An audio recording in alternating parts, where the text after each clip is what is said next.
plus. Dehors, les chiens, les menteurs, tous ceux qui aiment et pratiquent le mensonge, leur passera dans un temps de feu et de souffle qui est la seconde mort.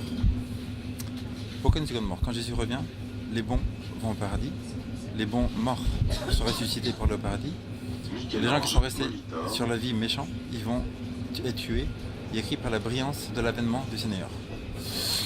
Voilà. Après, à la fin du millénium, pendant 1000 ans, on va au paradis pendant 1000 ans. 1000 ans, on va au paradis. On examine pourquoi le papa, la maman, l'oncle, ils ne sont pas au paradis. À la fin des 1000 ans, la Sainte Cité, elle redescend. À la fin des 1000 ans, la Sainte Cité, elle redescend. Et donc, c'est là que les gens qui ont fait du mal sont morts au premier millénium. Et à la fin des 1000 ans, ils ressuscitent pour mourir de nouveau. C'est pour ça que la Bible nous parle de ça, que c'est la seconde mort. La seconde mort de laquelle il n'y a aucune résurrection. C'est maintenant le moment d'examiner. Il n'y a pas de théorie d'évolution. La Terre ralentit chaque année. De quelques secondes. Cela veut dire, si la Terre a 6000 ans, que Dieu a créé Adam et Ève à 6000 ans, la Terre tournait un peu plus vite. Donc il n'y a qu'un problème. Il y a plus de vent. Il fallait qu'Adam et Ève aient une meilleure coiffure, un meilleur coiffeur. Si la Terre a des millions d'années, et on repasse seulement 1 million d'années en avant, la Terre tournait tellement vite, aucune vie possible. Les vents auraient fait 800 km/h. Toutes les 5 minutes, il y aurait eu nuit-jour, nuit-jour, nuit-jour, nuit-jour, nuit-jour.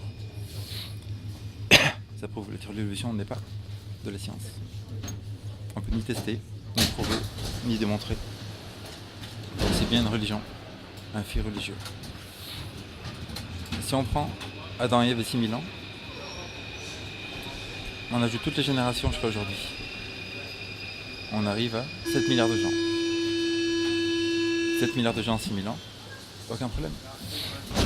La théorie de l'évolution nous dit que l'homme serait apparu il y a 150 millions d'années. 150 millions d'années dans le passé, ça veut dire qu'aujourd'hui, on compte toutes les générations depuis il y a 150 millions d'années que l'homme serait apparu sur Terre.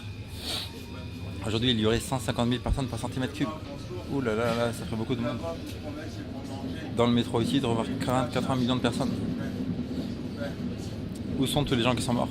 Où sont les tombes des milliards de gens qui seraient morts sur la Terre? D'abord, cette promesse c'est pour manger. Si vous pourriez m'aider à acheter un sandwich, s'il vous plaît. Même Darwin, elle a dit, on devrait marcher sur les défunts. Allez sur internet, la Bible est gratuite, il y a juste à lire, c'est gratuit. Genèse, Apocalypse, sauvez vos âmes. Excusez-moi, bonjour.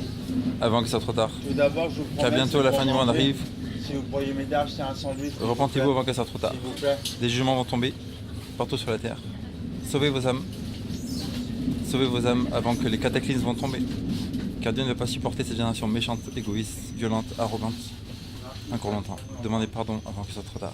Acceptez le nom de Jésus-Christ. Qu'est-ce qui t'empêcherait maintenant d'accepter Jésus dans ton cœur?